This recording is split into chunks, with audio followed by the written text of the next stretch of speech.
Hey guys, this is Techno DS7, and I'm back with my Kodak PlayTouch. You probably saw my unboxing before. That's what I did with this camcorder before. So this is the box it came with. Let's drop it. Manufacturer refurbished, as I mentioned before. And I did order another one before the sale ended, or the deal ended. I'm going to sell it on eBay actually, and I'll make a video, probably a temporary video, just until I sell it, and I'll offer a special deal probably, but we'll get more into that once I actually get the product and set up the eBay thing.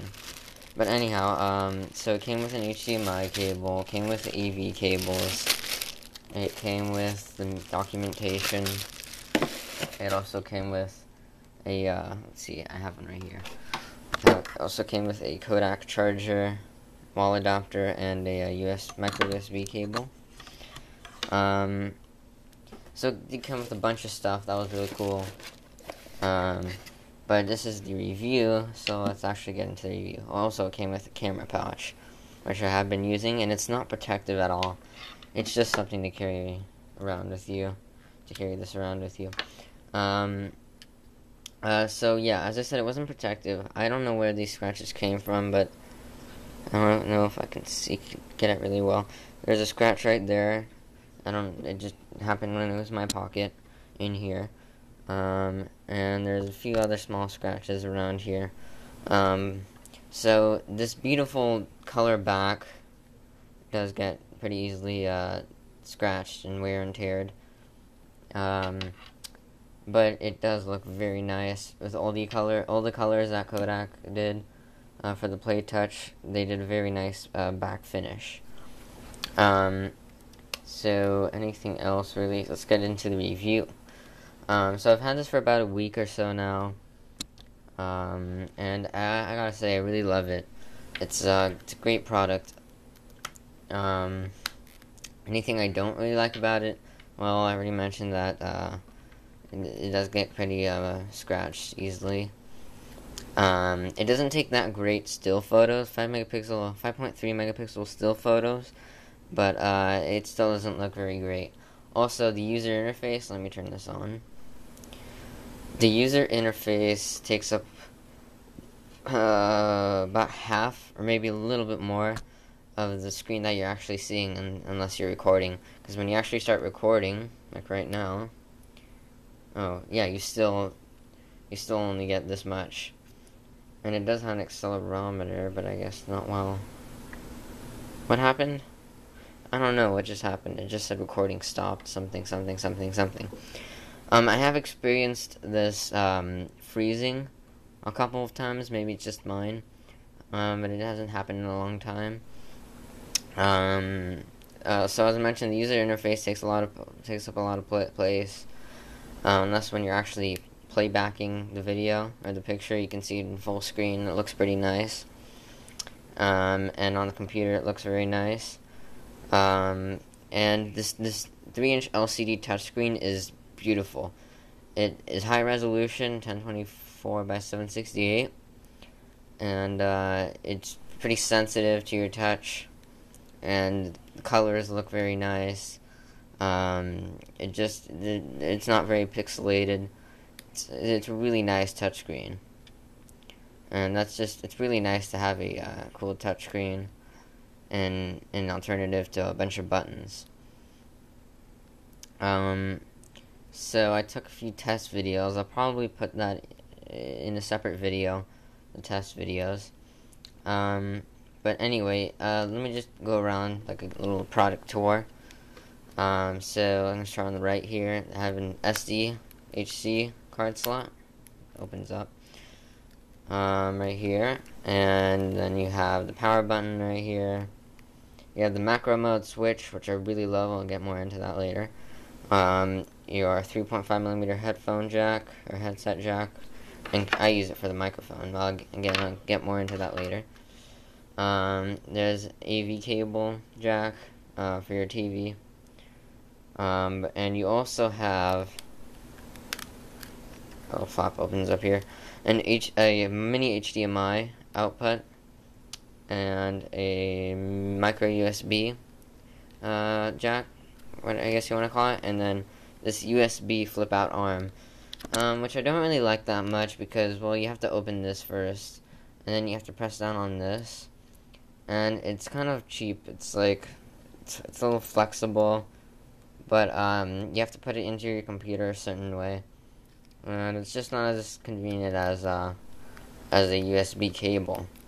So I don't really like using that much. But anyway, on the bottom here, you have the a tripod mount and a wrist strap, and I really love the wrist strap. It is a high quality wrist strap. It feels pretty smooth here, and then there's this nice little Kodak badge, if you will, here. And then I already did this side. Okay, and on the front you have the large, beautiful, high-resolution 3-inch LCD capacitive touchscreen. You have a hardware shooting button. It's pretty much to start and stop your videos, and to take pictures and whatnot. And over here is the speaker, which is fairly loud. And on the back, or the front, whichever way you want to look at it, is the nice color, whichever color you chose. There's your lens. You have some kind of a sensor, an LED indicator for recording. There's the microphone that comes with the built-in, but I don't really like it. I try to compare the external microphone to the built-in microphone, and it's a pretty noticeable difference. I mean, not only does the external microphone pick up sound a bit better, but it also, the clarity of the sound is kind of backwashed with this microphone, whereas with an external microphone, it's just much clearer sound. And then if you open here at the back, you see the rechargeable lithium-ion battery, the Click 7004 Kodak rechargeable lithium-ion battery, and it has 1000 milliamp per hour, and 3.6 volts. So I have to say though, the battery life on this is amazing. It does take quite a while to charge, probably about 2 to 3 hours to charge, but it lasts forever. It's just really, really good battery life. Oh, whoopsies. I think I started recording with this. That's kind of funny. So yeah, the battery here, barcodes, information stuff about the camera here, and then the refurbished sticker that Kodak put on it. But it did come looking pretty brand new. So I was happy with the condition it came in. And now I'm going to talk about the macro switch.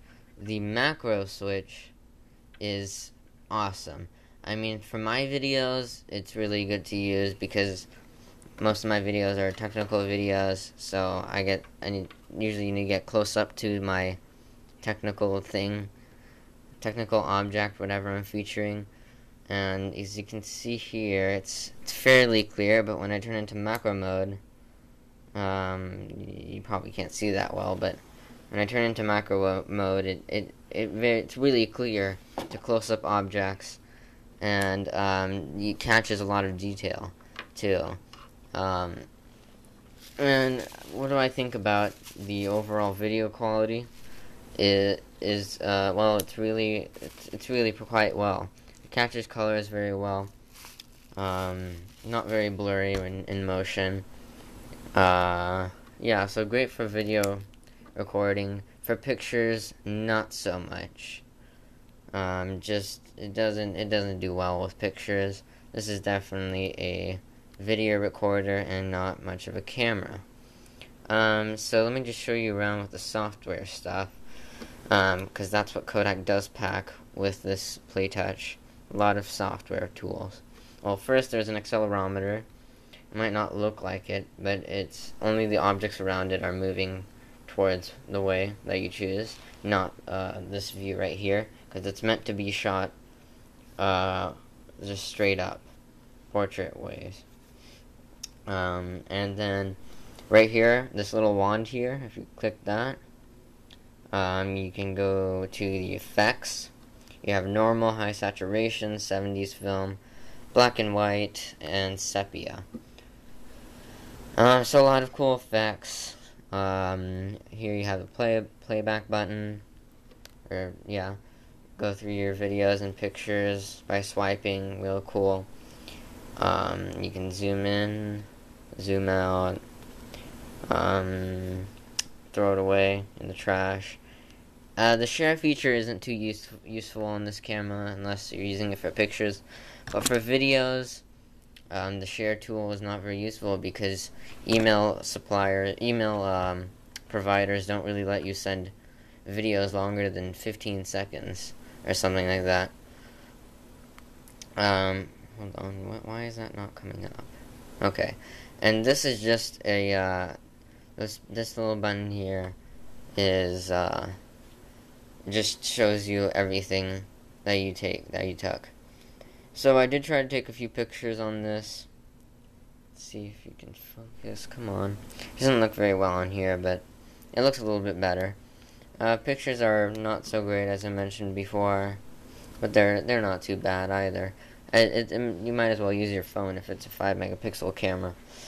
What else can I say? Well, the battery meter is always there. Like on some cameras, the battery meter only shows up when it's low, and that's kind of crappy. So it's really nice to have the battery meter always there, and it usually never goes down because battery life on this is really good. You could probably take over an hour of video without it dying.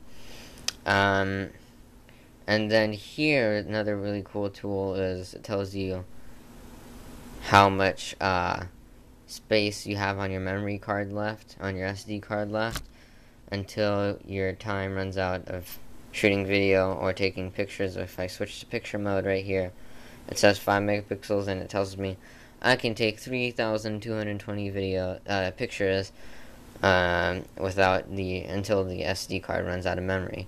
And if I change right now, you get video resolution. If I go to settings, I can change it to 720p, 30 frames per second, 720p at 60 frames per second, or 1080p at 30 frames per second to view it on your HD TV.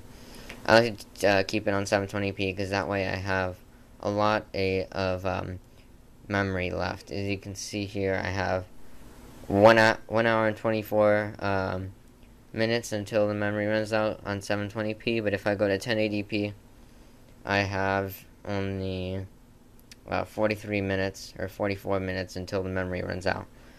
Okay, so I'll put it back at 720p. In the settings here, you have video resolution, share, safe mode, microphone gain. You can control if you have a microphone connected.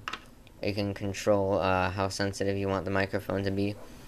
Sounds and LED. Let me go ahead and turn that on. It's pretty much whenever you click on anything, it makes this clicky sound, like right now. You heard that? Probably. You have an LCD glare shield feature for if you're shooting in the sun. I haven't tried that out yet, but I'm sure it works fine. Digital image stabilization, video output, date and time, face detection brackets, language, format SD card, about, and reset settings. So yeah, that's a lot of settings. The digital zoom is okay. It doesn't get way too bad. I'm using digital zoom, so that's good. And this little microphone just hooks up on here. Sound is much better. Once you put in a microphone, it senses it and asks you if it's a microphone or a headphone. Because if it was a headphone, it would not use sound on here. It would go to your headphones. So I'm going to choose microphone, and sound is still coming out of it. And it's a nice flexible little microphone that I got here. You can change it around, go like this, fun to play with. But let's talk about how comfortable and light it is. So it is very thin, or fairly thin, and it's very nice to hold in the hand, as I mentioned in my unboxing. Very comfy in the hand, and this hard plasticky kind of material here Still feels very nice. And it is pretty light. I mean, it's lighter than a phone, for sure. Or it depends on the phone, but it is very light. So I think I pretty much covered everything in this video. I definitely recommend it. You'll see in a video in a few days about about me selling another one of these on eBay. And also I will make another video just about video tests on this. It'll be a separate video. It's going to be called Kodak PlayTouch Video Tests. And you can see how this performs in videos. But right now I'm just about out of time.